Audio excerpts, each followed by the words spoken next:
presentamos a nuestro invitado del día de hoy, un buen amigo de hace mucho tiempo, la verdad, ya he tenido la oportunidad de ya platicar varias veces en varios espacios aquí en Cuernavaco, por supuesto, y un referente en el tema político, porque a final de cuentas tú platicas en mesas, en pláticas sobre mesas, y siempre es el tema y el nombre de Antonio Sandoval, fundador de Don Bosco. ¿Cómo estás, Toño? Como siempre, Muy gracias. bien, gracias, Rolando, gracias, Jorge, por recibirnos, gracias al equipo de producción, y gracias a quienes nos permiten llegar hasta ellos, ¿no?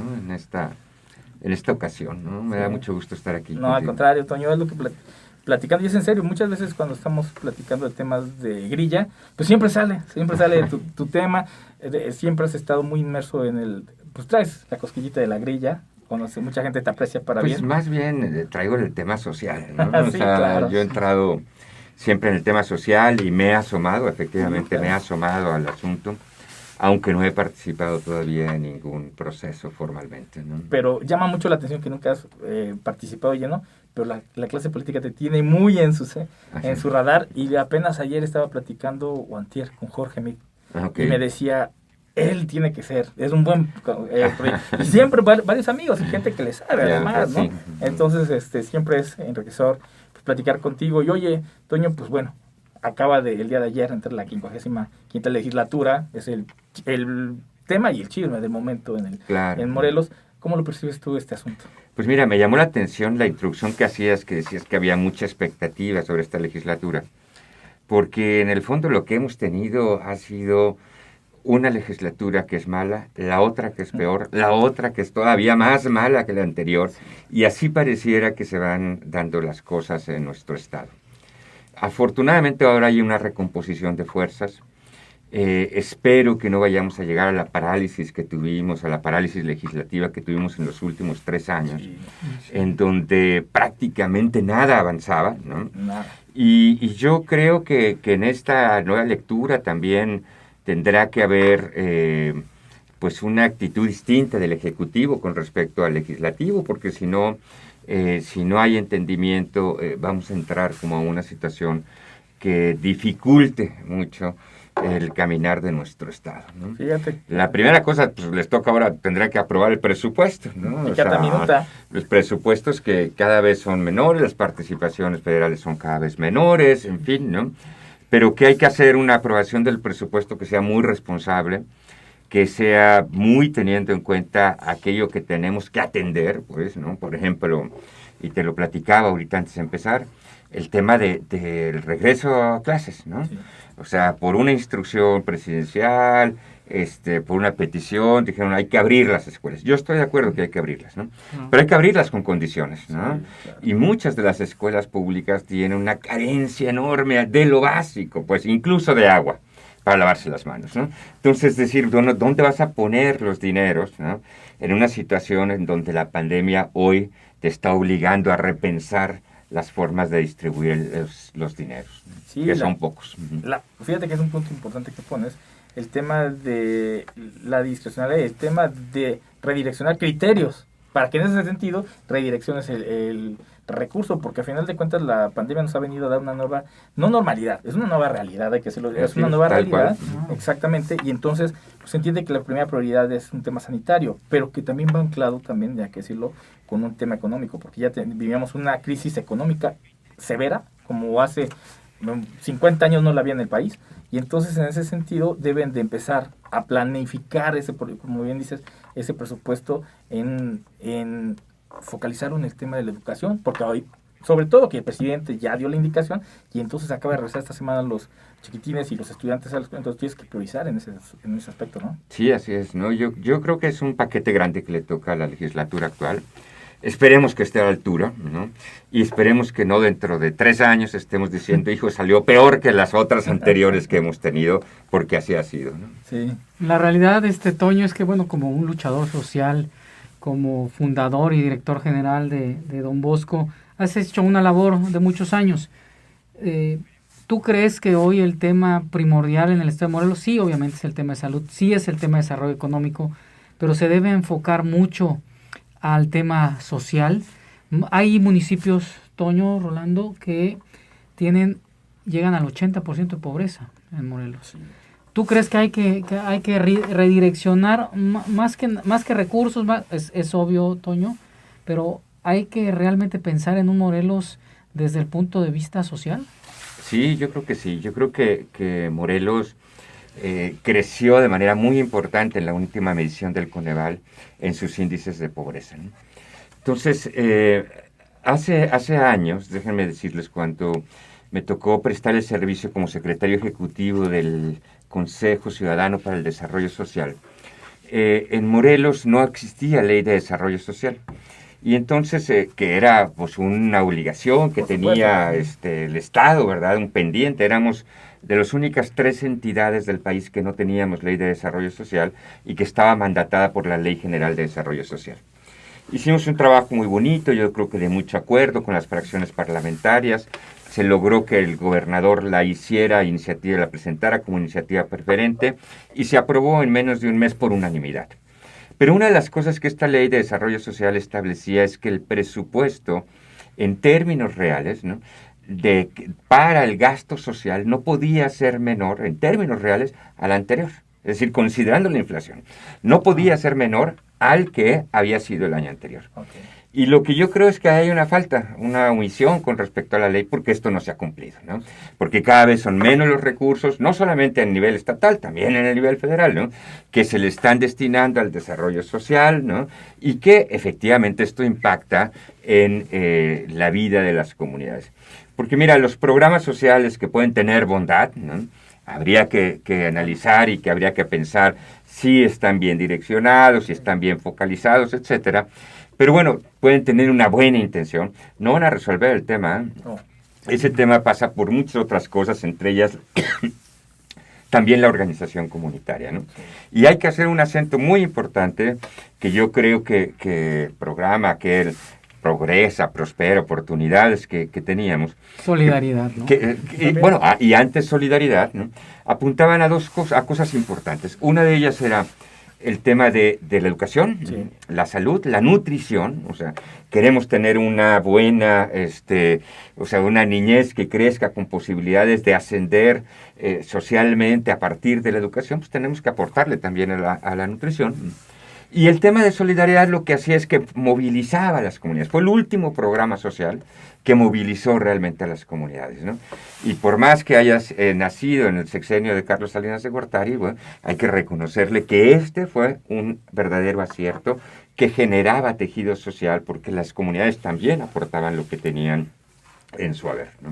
Y es que fíjate que ahorita comentas un tema muy interesante, el tema de los pues todos estos programas sociales que más han sido muy estigmatizados, porque al final el gobierno en el poder termina utilizándolos como para generar un padrón, ¿no? Padrón electoral, desgraciadamente, y eso viene desde el PRI, o sea, hay que decirlo, desde el PRI hablo, pues porque eran hegemónicos, ¿no? Y del PRI, pues para qué es la historia, o sea, no hay más, pero al final de cuentas, el apostar por un desarrollo de una sociedad no puede implicar o formarse como lo hace Andrés Manuel López Obrador en este momento, decir, yo subsidio y voy a dar auspicios. No, es generar las condiciones de desarrollo de un país. Hoy por hoy no conocemos ni siquiera el padrón de beneficiarios, ¿no? En la ley de desarrollo social, tanto general como estatal, está que tenemos que tener un padrón único de beneficiarios. Hoy, para estos programas sociales que tiene el presidente de la República y el gobierno federal, no tenemos conocimiento de cuál es el padrón de beneficiarios. Entonces, claro, en medio de la opacidad, ¿no?, también se da la oportunidad de pensar muchas cosas mal, ¿no? Digo, yo no quiero afirmar que está desviándose el dinero, pero pues hagamos público los padrones. Ahí estaban los padrones anteriormente, ¿no? Exactamente. Sí, y bien lo dices. O sea, el que nada debe, nada teme. Hazlo público porque al final de cuentas es un beneficio social. ¿Por qué cooptar la información? Porque al final de cuentas ahí es donde entra la suspicacia de la sociedad, que termina por asumir que hay algo raro o algo turbio, porque no hay transparencia, que además es un vicio que hemos tenido muchos. Si les parece, vamos rápido a un corte y seguimos platicando. Adelante. Porque hay mucha cuerda de donde cortar. Es un círculo de poder, en un momento regresamos. Donde están los días de opinión y estamos hablando con Antonio Sandoval, pues un líder ya de opinión en el estado. Oye, Toño, estábamos hablando fuera del aire y de los programas sociales, y te lo decía, creo que hay buenas intenciones pero mal aplicadas, y el mayor problema de todo este tipo de programas es el tema de que se termina politizando, ¿no? Sí, o sea, que se convierte en un programa electorero, ¿no? O sea, fundamentalmente. y que no mire al bienestar de la gente y al desarrollo de las personas y de las comunidades, ¿no? Entonces, hemos visto pasar muchos programas, yo creo que algunos han tenido bondades importantes, el programa de solidaridad que hablábamos. A mí me parece que Oportunidades, que después se derivó en Prospera, ¿no? Antes fue Progresa, también tenía bondades, había otras cosas que habría que tratar de incorporarle, pero tenía bondades. Es un programa que fue copiado en muchos lugares del mundo, de las transferencias dirigidas a las mamás, en fin, ¿no? Sí, claro. Con algunas condiciones, que el hijo fuera a la escuela, que lo llevara a la revisión al servicio de salud, que tuvieran un régimen nutricional. O sea, esas condiciones estaban bien porque entonces permitía que efectivamente pensaras que los recursos iban a ser bien aplicados para aquello para lo cual eran dados, ¿no? Muchos otros programas pareciera que no, o que tienen errores de diseño, ¿verdad? O tienen errores de implementación, ¿no? Y finalmente tampoco, pues sabemos las evaluaciones, por lo menos las evaluaciones, el Coneval hizo una evaluación reciente sobre los programas sociales y no les fue nada bien, ¿eh? O sea, hay señalamientos muy importantes sobre los programas sociales que hoy tiene la Federación. Sí. Oye, hablando de temas electoreros, y no quiero, ya voy de insidioso como el grillo Dolos en la sección de Círculo de Poder. Ayer fue el tercer informe de gobierno de actividades de Andrés Manuel López Obrador, en el cual pues hay muchas lecturas, ¿no? A final de cuentas, el presidente ya arrancó el proceso electoral hace un mes y medio, y entonces ya todo va enfocado a fortalecer su bastión para tratar de implementar el mejor resultado posible en las próximas elecciones, y de pronto empieza a citar ciertas, pues la mayor parte de sus logros muy cuestionables. ¿A qué grado? Bueno, termina diciendo que las remesas, ¿no? Termina presumiendo que hay un ingreso enorme de las ingresas histórico, y muchos le decían, oye, pues es consecuencia del gobierno. ¿Es un logro del gobierno? Digo, no, es una consecuencia, porque el tema de las remesas implica que la gente se fue porque no había condiciones, y como eso es la seguridad, el tema hay muchísimos, el tema de transparencia, dice que el ataque a la corrupción, cuando Moreno no ha hecho ni pío en la corrupción. ¿Cuál es tu lectura de este informe de gobierno de Andrés? Pues mira, yo no vi el informe, pero sí he estado atento a los comentarios sobre el mismo, ¿no? Yo creo que este gobierno es un gobierno de claroscuros, ¿no? De más oscuros que claros desde mi punto de vista. ¿De qué hablo de los claros? Yo creo que sí hay una intención clara de tratar de reformar algunas cosas que efectivamente habíamos caído en un exceso ya insoportable. Por ejemplo, el tema de la corrupción, que por lo menos a nivel del discurso, el tratar de plantearlo a mí me parece que es un acierto importantísimo.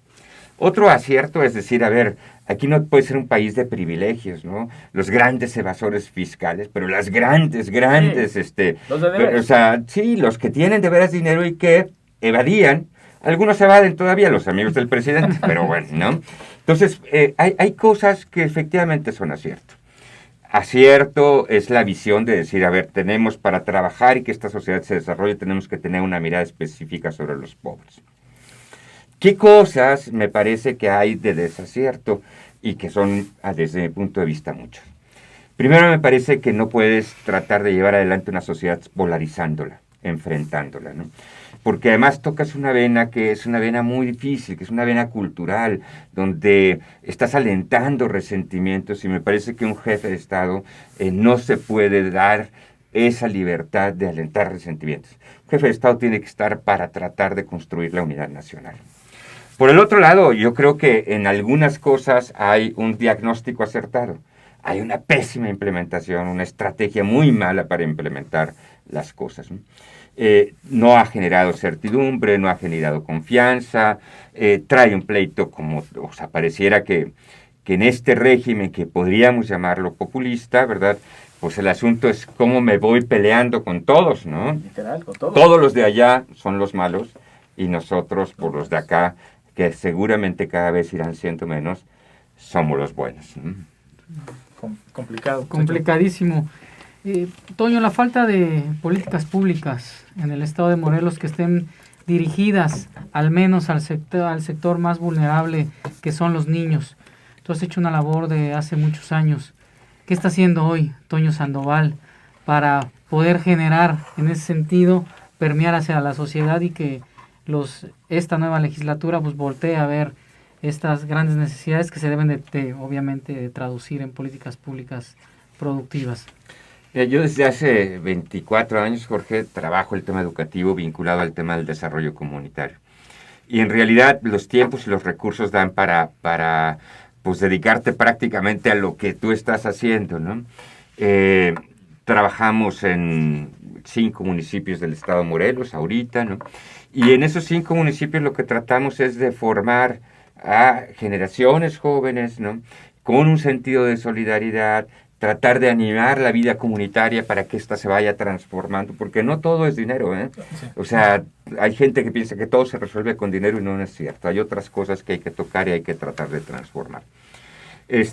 Pues por ahí va fundamentalmente mi trabajo. Trabajo también, participo en el Banco de Alimentos, ¿no? Donde de manera, sí, asistencial, pero también hay una necesidad específica de comunidades muy importante en el Estado. El año pasado, cuando inició la pandemia, con el Banco de Alimentos propusimos al gobierno del Estado que había que sacar una acción que le hiciera frente a la crisis alimentaria que por lo menos en los primeros meses se dio. Por supuesto que no hubo respuesta. Sin embargo, bueno, pues desde las pequeñas acciones que hace uno en sociedad civil, pues vas tratando de resolver algo que pudiera hacerse. Y seguiremos empujando, porque me parece que esa era pues una responsabilidad muy importante del gobierno del Estado. No para que lo hiciera todo, sí, para que nos convocara, sí para que le metiera dinero, pero nos convocaron a mesas, para ver cómo hacíamos. Tú estuviste ahí, Chacho. Pero nunca nos decían, no, sí, lo vamos a tomar en cuenta. Bueno, a ver, pero tomamos en cuenta, díganos, ¿en qué se va a comprometer el gobierno del Estado? ¿Cuánto le van a poner? ¿1 peso, 2, 5, 10? O sea, y esto entonces ya generaba un poco de enojo, en las autoridades, ¿no? En realidad yo creo que ha habido, o hay una deuda, pues, del gobierno del Estado, en estos rubros y en otros muchos, por supuesto, ¿no? Que podríamos señalar, el tema de seguridad, etcétera, pero en estos rubros también hay una deuda muy importante. Oye, Toño, yo regresando a la política, porque más termina de manera implícita correlacionándose con todos estos asuntos. El pasado proceso electoral me llamaba mucho la atención que se empezaron a buscar cuadros. Veíamos muchos actores, estuvimos en un par de mesas sentados platicando, coincidimos en otros tantos, y al final incluso tu nombre salió un par de veces, abiertamente. Por ahí el PRI está muy interesado, el PRD está muy interesado en su momento, lo recuerdo bien, y de pronto con 23 partidos políticos, todos confrontados, buscando ir a alianzas incluso pues antinatura, ¿no? Porque izquierda con derecha era muy difícil traducir, y de pronto sean las elecciones y sean los resultados, todos los conocemos, pero como que se empantanó mucho la clase política, como que le falta darle el do de pecho a la clase política y los proyectos. ¿Tú qué lectura le diste a este proceso? Porque al final de cuentas se empantanó y muy pocos salieron en la sociedad satisfechos con lo que se da. Bueno, yo creo que fue un proceso atípico. Me parece que Morelos fue especial, fuimos el único estado en el país que además somos chiquititos, ¿no? Donde hay 23 partidos políticos. Me parece, por ejemplo, que una de las cosas que el presidente tiene razón es que hay que transformar o hay que renovar las instituciones, no acabarlas, ¿eh? Él quisiera acabar con el INE, por ejemplo, ¿no? Y a mí me parece que el INE es muy confiable, pero me parece que hay que también transformar el secuestro que tienen los partidos del INE. O sea, los partidos tienen secuestrado al INE, sí, ¿no? Y al final fueron generando su propia estructura a partir de lo que los partidos iban planteando, incluso hasta como cuotas en el nombramiento de los consejeros, ¿no? En las formas, en los procedimientos, etcétera. Yo creo que una de las grandes lecciones es que los partidos tendrán que abrirse. Si los partidos no se transforman, cada vez menos estarán dando respuesta como entidades de interés público que son a lo que la sociedad está haciendo. Y eso es muy grave porque entonces la sociedad no podrá encontrar fácilmente, por lo menos en el entramado legal que tenemos, mecanismos para participar, ¿no? Entonces yo veo el proceso atípico, me parece que hay lecturas que hay que hacer. Una de las lecturas primeras es que Morena no es invencible, ¿no? Otra es que hay espacios en donde hay un hartazgo, que la gente está manifestando, en fin, habrá que hacerlo con mucha serenidad ese asunto. ¿Tiene inconveniente que veamos un corte para concluir? No, adelante. Vamos a un corte y regresamos. Esto es Ciclo de Poder, donde están los días de opinión. Y estamos platicando con Antonio Sandoval, un buen amigo del espacio y alguien que sabe un poquito este tema de la grilla. Oye, Toño, después de hacer un balance de todo lo que se ha vivido, ¿Tú consideras que hay que elevar la calidad de la política en el país, pero en Morelos?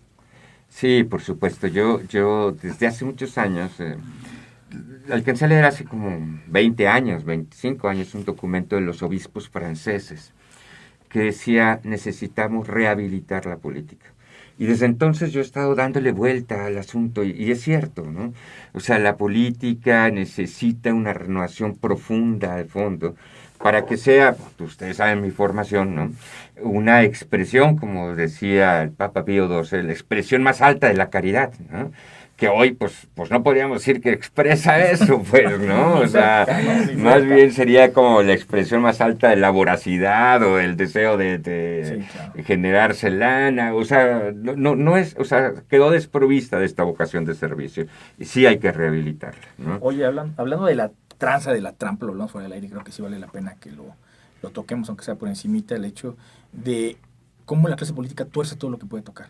Y la ambición desmedida del poder, hay que decirlo como tal, llega a límites impensables. Y al final, pues, esta elección fue una prueba para muchos, el tema de las candidaturas indígenas. Un tema que la verdad lo platicábamos y es un tema loable, porque al final de cuentas le abren espacios a la sociedad para que tenga representatividad, y la clase política echa mano de, y algunos tramposos los bajan y otros tramposos se quedan. ¿Y por qué lo digo así? Porque no encuentro otras palabras, Toño, Jorge, para describirlo.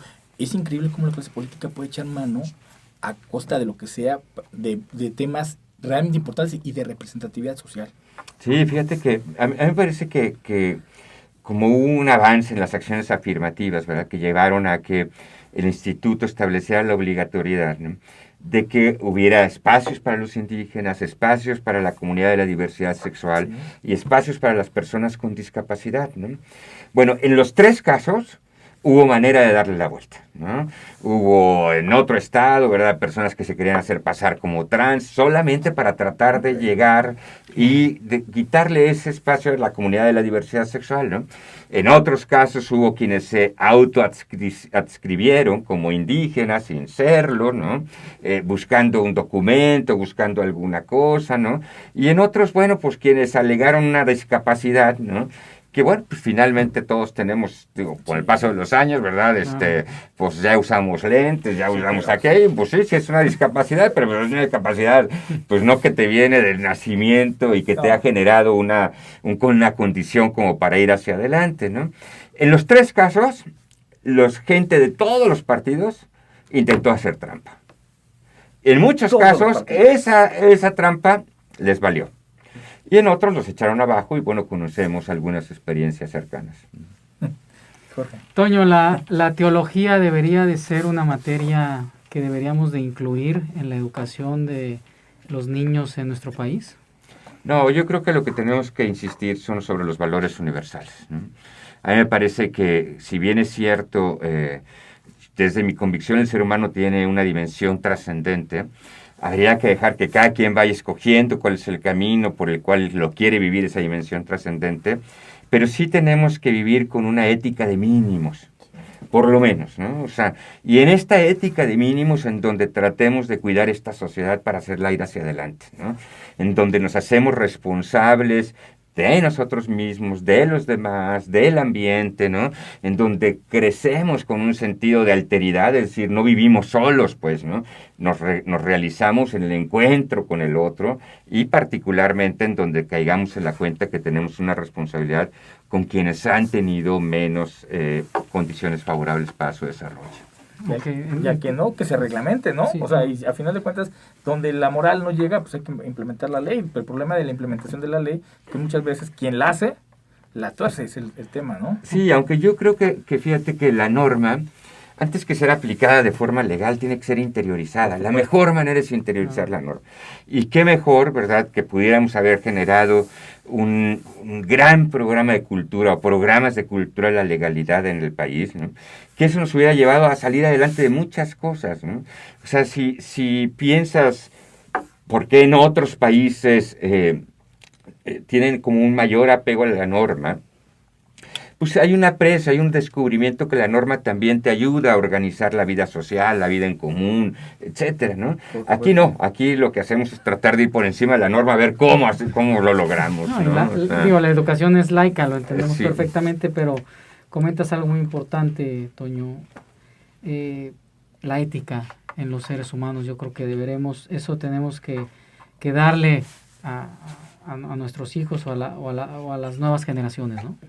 Sí, yo creo que habría que trabajar por ahí en una dinámica cambiante, ¿no? Estamos viendo una transformación cultural sin precedentes, pero sí podemos encontrar mínimos que nos permitan ir hacia adelante. Mientras vamos construyendo estos otros referentes, encontrar esos mínimos que nos permitan ir hacia adelante como sociedad, cuidándonos, desarrollándonos, reconociéndonos unos a otros en la dignidad que tenemos. Oye, Toño, le voy insidioso otra vez, pero al final de cuentas el tema lo da. Al final de cuentas siempre, en cada proceso electoral, por lo menos en los últimos 2 que yo recuerde, que estaba compenetrado de lleno, siempre sale tu nombre. Y el candidato del PRI, y no. Y ahí siempre están ahí candidateando ellos, ¿no? O sea, coqueteándote. No te has subido a un proyecto de lleno, de hecho lo comentas aquí. ¿Qué necesitas tú para subirte a un proyecto? ¿Te ves en algún momento contendiendo? ¿Por qué no te ha llenado el ojo la partidocracia? Uy, por las cosas que ya señalábamos anteriormente sobre los partidos, ¿no? O sea, a mí me parece que hace falta una renovación profunda de los partidos. Y la verdad es que mi camino no ha sido el camino de buscar la opción política por la opción política. Mi camino ha sido buscar dónde poder servir, ¿no? Y afortunadamente no me faltan espacios para servir. Digo, ahora trabajamos temas de paz y estamos llevándolos a otros estados de la República, etc. En fin, conforme a las propias convicciones. En los últimos 2 procesos parecía que había como oportunidades de una participación. Después de haberme asomado, de haber hecho una valoración, yo dije, hay cosas que no van conmigo y no van con mis principios, entonces decido no participar, ¿no? Y bueno, pues yo creo que es importante que la gente participe, que la gente esté, ¿verdad? Y que esté la gente buena, ¿no? Qué bueno que Chacho se decidió entrarle, ¿no? ¿Por qué? Porque necesitamos cada vez ir renovando eso, pues que se ha venido contaminando fuertemente. Sí. ¿Veremos a Toño Sandoval en las próximas elecciones del 2024? Mira, no lo sé, lo que sí sé decirte es que me verás también en los espacios de servicio, en eso sí me verás. Okay.